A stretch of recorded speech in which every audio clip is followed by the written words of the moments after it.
নমস্কার বন্ধুরা, মাই মমস কিচেনে আজ আপনাদের স্বাগত। আজ আপনাদের শেখাবো পনির সাটে। প্রথমে নুন দিয়ে দিলাম পরিমাণ মতো, আর এখানে এই সবজিগুলো আগে থেকে আমি কেটে রেখে দিয়েছিলাম। আপনারা যেরকম নুন খান তার সেরকম নুন দিয়ে দেবেন। তারপর দিয়ে দিলাম গোলমরিচ গুঁড়ো, লঙ্কা গুঁড়ো পরিমাণ মতো।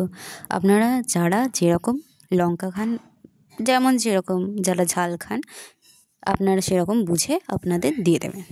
আমরা যেরকম ঝাল খাই আমরা সেরকম বুঝে আমরা দিয়েছিলাম। এখানে একটা বাটিতে রাখাই আছে অ্যারারুট।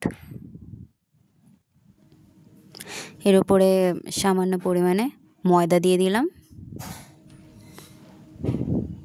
একটু নুন দিয়ে দিলাম।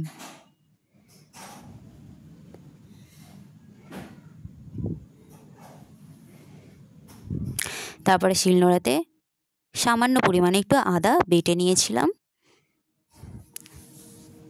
তারপরে আদা বাটাটা পাত্রে রাখা অ্যারারুট আর ময়দার উপরে রেখে দিয়েছিলাম। একটুখানি জল দিয়ে দিলাম। তারপরে পালা এটাকে গোলানোর।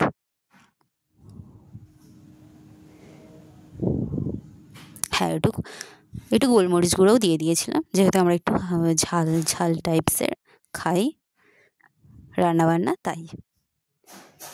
এটাকে একটা চামচ দিয়ে ভালো করে গুলিয়ে নেবেন। লেবুটা ছড়িয়ে দিলাম কেটে রাখা সব সবজির ওপরে,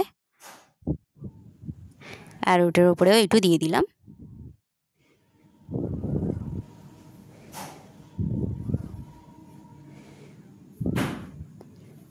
ভালো করে গুলিয়ে নিলাম।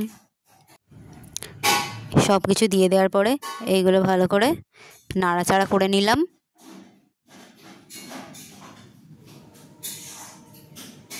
যাতে মশলাগুলো এর মধ্যে ভালোভাবে ঢুকে যায়। এরপর বাটিতে এটা যেটা গোলা ছিল সেটাতে একটা ওই টুথপিকের ওপরে আমরা এটা করেছিলাম পনির সাটেটা। তো ওটা ভালো করে গুজে একটা সবজি তো এভাবে দিয়ে দিয়েছিলাম। তারপরে কড়াতে ভেজে নিলাম।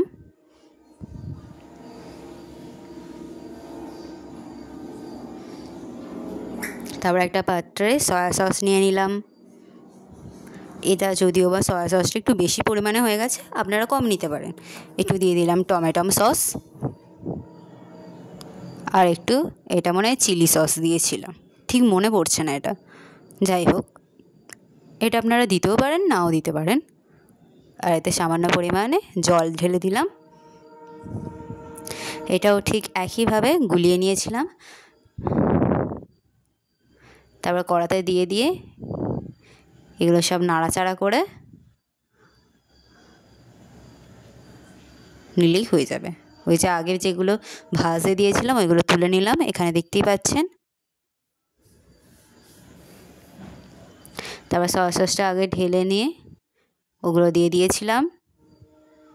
এবার একটু নাড়িয়ে চাড়িয়ে কিছুক্ষণ রাখলেই তৈরি হয়ে যাবে আমাদের পনির সাটে। তো এই রেসিপিটা যদি আপনাদের ভালো লাগে তো মাই মমস কিচেনকে সাবস্ক্রাইব করতে হবে। এই যে এবার পরিবেশন করে দিলাম পেঁয়াজ আর শসার সাথে পনির সাটে।